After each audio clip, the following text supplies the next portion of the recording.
Talk owner find ₹50,000 இன் தமிழ்நாடு. டட்டடா. இப்படி 50,000 ரூபாய் fine போட்டிருக்காங்கன்னு TNAWB பேஜில் இந்த போஸ்ட் போட்டிருக்காங்க. இது மக்களுக்கு அவேர்னஸ்க்காகவா இல்லைன்னா கரெக்டாக பண்ணியிருக்காங்க, சூப்பராக பண்ணியிருக்காங்க அப்படின்னு பாராட்டுறாங்களா என்னன்னு எனக்கு புரியல.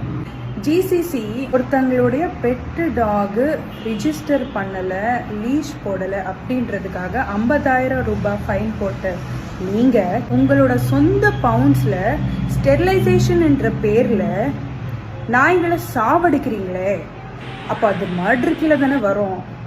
அதுக்கு உங்களுக்கு எவ்வளோ ஃபைன் போடணும்? ஏன் இந்த ஃபீடர் ஹராஸ்மெண்ட் பற்றியே we will keep a watch அப்படின்னு GCCயில் சொன்னாங்க. அப்போ ஃபீடர் ஹராஸ்மெண்ட்டில் GCCக்கு ஒரு பங்கு இருக்குன்னா அதுக்கு என்ன ஃபைன் போடணும்? டாக் கேச்சிங் அப்படின்ற பேரில் இஷ்டத்துக்கு நாய்களை கொடுமைப்படுத்துறீங்களே, அதுக்கு என்ன ஃபைன்